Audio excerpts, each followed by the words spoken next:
All right, welcome back. In this video, it's going to be a tutorial on how to take a square button and make it round and oval so it fits on a button. You with me?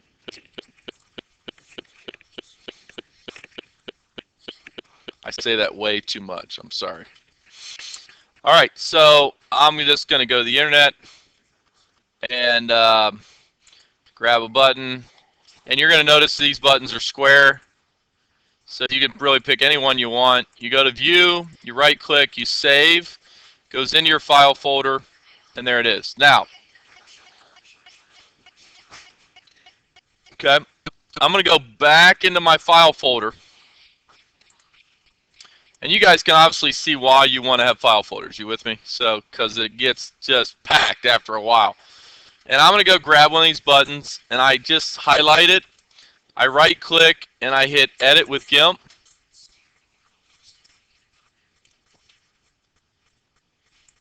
It's cool. It has an embedded color profile.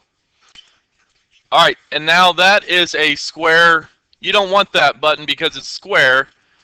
You know, so I guess let me just go back to my MIT real quick and show you why you do not want a square button. So this is supposed to be round, and if I upload this button,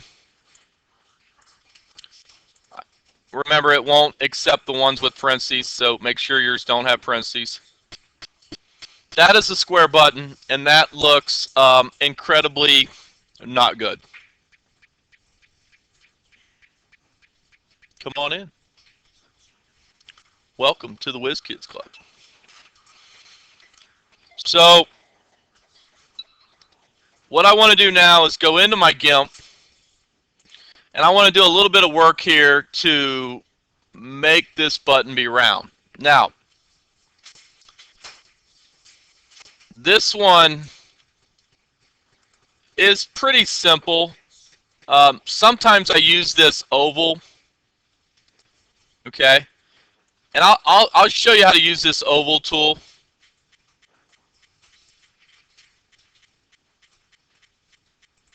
You can see that button's not a perfect circle. You guys see that? It's kind of weird. It's not a perfect circle.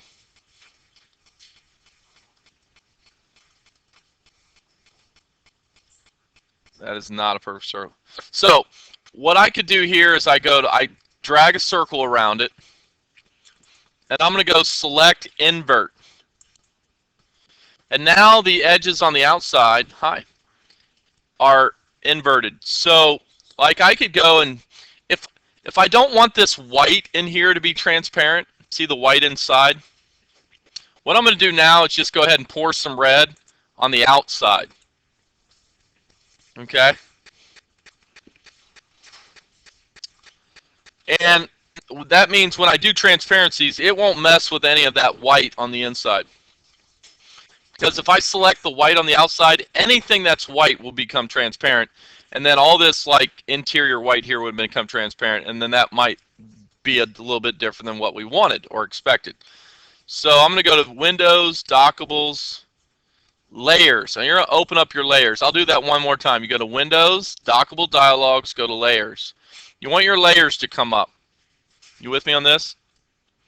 And now see the little icon over here on the layers?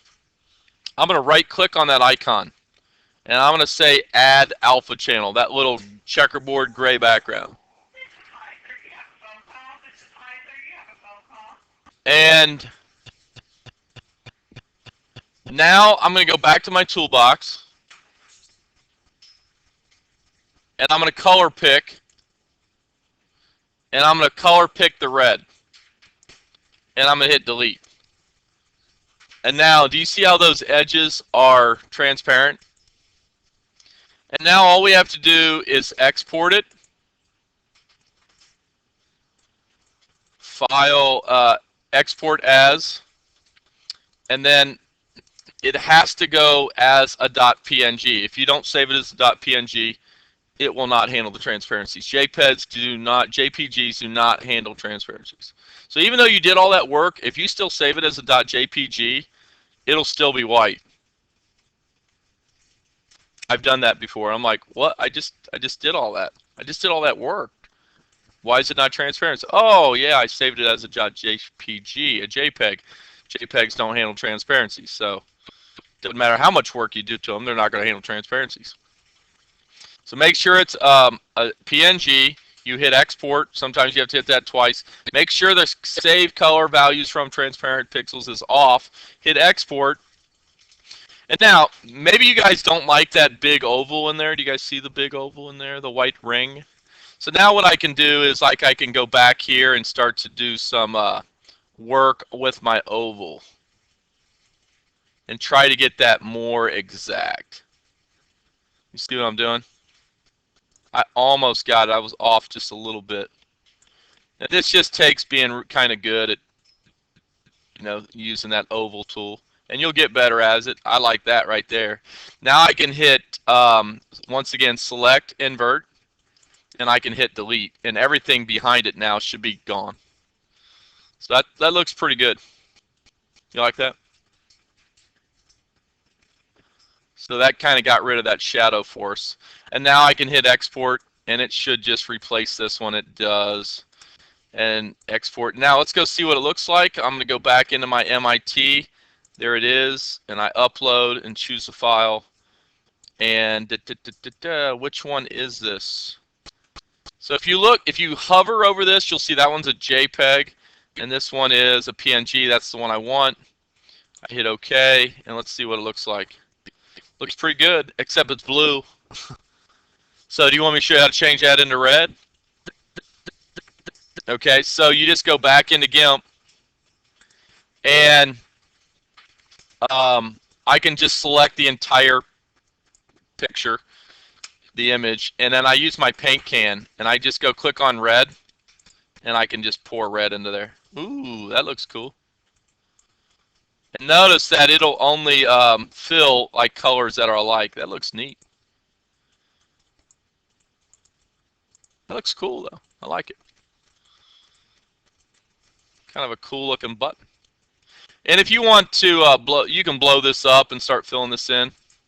You with me? Okay.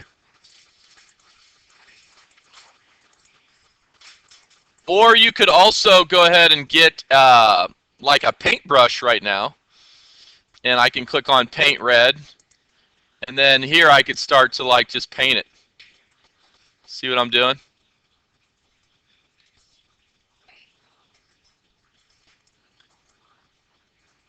Okay. And now I can just start to paint these colors.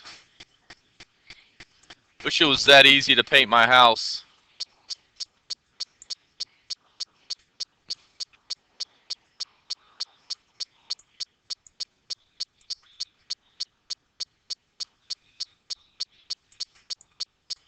So you can just go ahead and paint this in.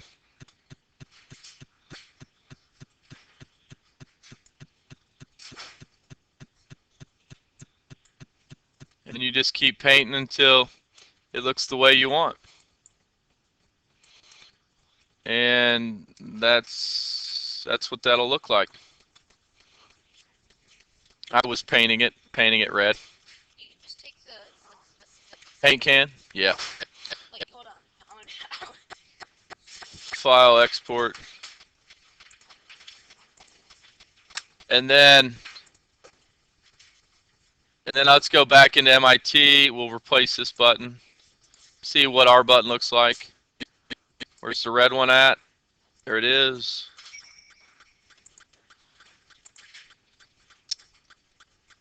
There it is. It's red. Hope that video helps. Let me know, and we'll talk to you soon. Bye.